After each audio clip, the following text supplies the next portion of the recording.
ಎಲ್ಲರಿಗೂ ನಮಸ್ಕಾರ. ಇದು ನಮ್ಮ ಇಲಾಖೆಯನ್ನು ಹೆಚ್ಚು ಜನಸ್ನೇಹಿಯಾಗಿಸುವ ನಿಟ್ಟಿನಲ್ಲಿ ನಮ್ಮ ಪ್ರಯತ್ನ. ಕರ್ನಾಟಕ ಸರ್ಕಾರ ನೋಂದಣಿ ಮತ್ತು ಮುದ್ರಾಂಕ ಇಲಾಖೆಯ ಪ್ರಸ್ತುತಿ ಕಾವೇರಿ ಟು ತಂತ್ರಾಂಶ ವ್ಯವಸ್ಥೆಯಲ್ಲಿ ನೋಂದಣಿ ದಿನಾಂಕವನ್ನು ನಿಗದಿಪಡಿಸಿಕೊಳ್ಳುವ ವಿಧಾನವನ್ನು ತಿಳಿಸುವ ವಿಡಿಯೋ ತುಣುಕಿಗೆ ನಿಮ್ಮೆಲ್ಲರಿಗೂ ಸುಸ್ವಾಗತ. ಹಾಗಿದ್ರೆ ಬನ್ನಿ ತಂತ್ರಾಂಶದ ಒಳ ಹೋಗಿ ಅರ್ಥೈಸಿಕೊಳ್ಳೋಣ. ನೀವೀಗ ಬಳಕೆದಾರರ ಮುಖಪುಟವನ್ನ ಗಮನಿಸ್ತಿದ್ದೀರಿ. ಒಮ್ಮೆ ಖಜಾನೆಗೆ ಶುಲ್ಕವನ್ನ ಪಾವತಿ ಮಾಡಿದ ನಂತರ ನಿಮಗೆ ನಿಮ್ಮ ಅರ್ಜಿ ಸಂಖ್ಯೆಗೆ ಅಂದ್ರೆ ನಾವು PRP ಸಂಖ್ಯೆ ಅಂತ ಏನ್ ಕರಿತೀವಿ ಆ ಸಂಖ್ಯೆಯ ಮುಂಭಾಗದಲ್ಲಿ ಶೆಡ್ಯೂಲ್ ಎನ್ನುವ ಒಂದು ಬಟನ್ ಓಪನ್ ಆಗಿರುತ್ತೆ. ನೀವು ಈ ಶೆಡ್ಯೂಲ್ ಬಟನ್ ಅನ್ನ ಕ್ಲಿಕ್ ಮಾಡಬೇಕು. ಕ್ಲಿಕ್ ಮಾಡಿದ ನಂತರ ನಿಮಗೆ ಪ್ರಮುಖವಾಗಿ ಪ್ರೆಸೆಂಟರ್ ನೇಮ್ ಮತ್ತು ಸಬ್ ರಿಜಿಸ್ಟರ್ ಆಫೀಸ್ ನೇಮ್ಗಳು ಬಂದಿದೆಯಾ ಅನ್ನೋದನ್ನ ಖಾತ್ರಿಪಡಿಸ್ಕೊಳ್ಬೇಕು.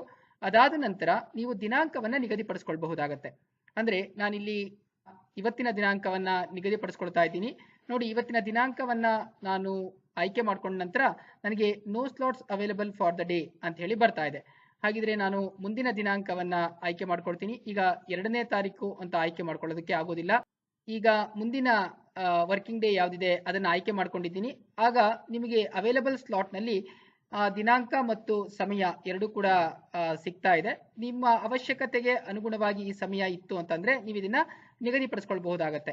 ಅಂದ್ರೆ ಇಲ್ಲಿ ಬುಕ್ ಸ್ಲಾಟ್ ಅನ್ನುವ ಒಂದು ಆಪ್ಷನ್ ಕಾಣಿಸ್ತಿದೆ. ದಿನಾಂಕವನ್ನು ಆಯ್ಕೆ ಮಾಡ್ಕೊಂಡ ನಂತರ ನಿಮಗೆ ಬುಕ್ ಸ್ಲಾಟ್ ಆಪ್ಷನ್ ಓಪನ್ ಆಗಿದೆ. ಇದನ್ನ ಕ್ಲಿಕ್ ಮಾಡಿದ್ರೆ ನಿಮಗೆ ಒಂದು ಮೆಸೇಜ್ ಕಾಣುತ್ತೆ, ಸಕ್ಸಸ್ಫುಲಿ ಶೆಡ್ಯೂಲ್ ಆಗಿದೆ, ನೀವು 15 ನಿಮಿಷ ಮುಂಚಿತವಾಗಿ ಕಚೇರಿಗೆ ಬರಬೇಕು ಅಂತ ಹೇಳಿ ಒಂದು ಮೆಸೇಜ್ ಇದೆ. ಈ ಮೆಸೇಜ್ ಕೂಡ ಪ್ರೆಸೆಂಟರ್ ಯಾರಿರ್ತಾರೆ ಅವರ ಮೊಬೈಲ್ ಸಂಖ್ಯೆಗೂ ಕೂಡ ಈ ಮೆಸೇಜ್ ಹೋಗಿರುತ್ತೆ.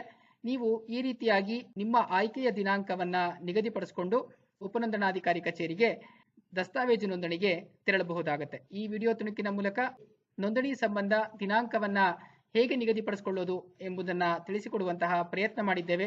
ಎಲ್ಲರಿಗೂ ಧನ್ಯವಾದಗಳು.